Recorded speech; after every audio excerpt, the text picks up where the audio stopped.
Now more on the federal election campaign and that so-called orange crush we've been telling you about. The surge that pollsters say the NDP is enjoying in popularity, especially in Quebec, where support for the Bloc and the Liberals is collapsing. And the NDP's fortunes seem to be rising like a sea of orange, if the pollsters are right. But could that tide spread west to Conservative-dominated ridings on the island, such as Nanaimo-Alberni? Our Mid-Island Bureau Chief Jonathan Bartlett has the story. He joins us live in Nanaimo. Jonathan. Hudson, is the talk of network news and national newspapers. The orange crush. Polls showing a surge of support for Jack Layton in Quebec. He's got NDP candidates here excited too. The question is, will the orange crush fizzle well before it gets to Vancouver Island?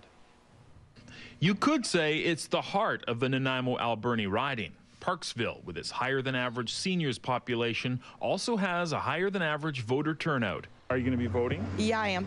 I've done it already. Oh, yes, I always vote. Already done. Already done. Very important. Historically, in this riding, there are two main rivals, the Conservatives and the NDP. In the last election, incumbent James Lunney won by more than 9,000 votes. I think, by and large, most of the voters that I contact haven't changed their mind on anything. They're kind of wondering why we're going through this exercise still. But some believe there is change coming. Call it the orange surge or orange crush. If you believe the polls, the NDP is clobbering both the Bloc and the Liberals in Quebec. Anything that sees a change for Quebecers moving away from the Bloc Québécois is good for Canada, as far as I'm concerned. And I say well done to Jack for that. What does worry Conservatives on Vancouver Island is the prospect of a Jack Layton-led coalition government. It's clear that after 2.5 years of working with one party or another to make a minority parliament work, that the opposition parties have decided they won't agree with us on anything anymore, and the only people they'll agree with is each other. And even that, we're not sure how that would possibly work.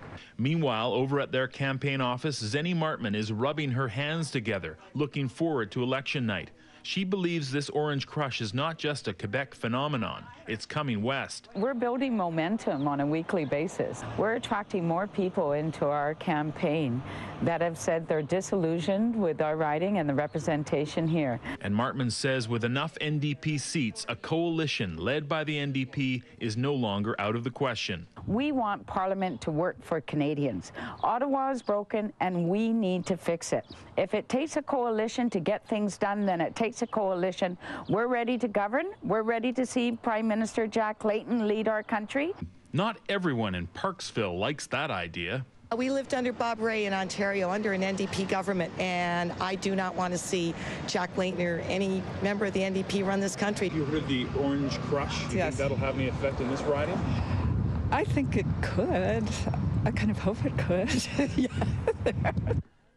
The last time anyone in this riding or people in this riding voted for anyone but a Tory was in 1980, and that was Ted Miller, a New Democrat.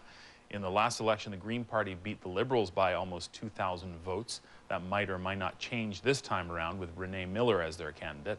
On another note, a lot of people I spoke to in Parksville today told me they've already voted in the advanced poll where there was long waits. So it does seem like there's a lot more interest in this particular federal election, orange crush or not. Hudson? All right, Jonathan Bartlett, live in our Mid-Island Bureau. Jonathan, thanks. Thank you.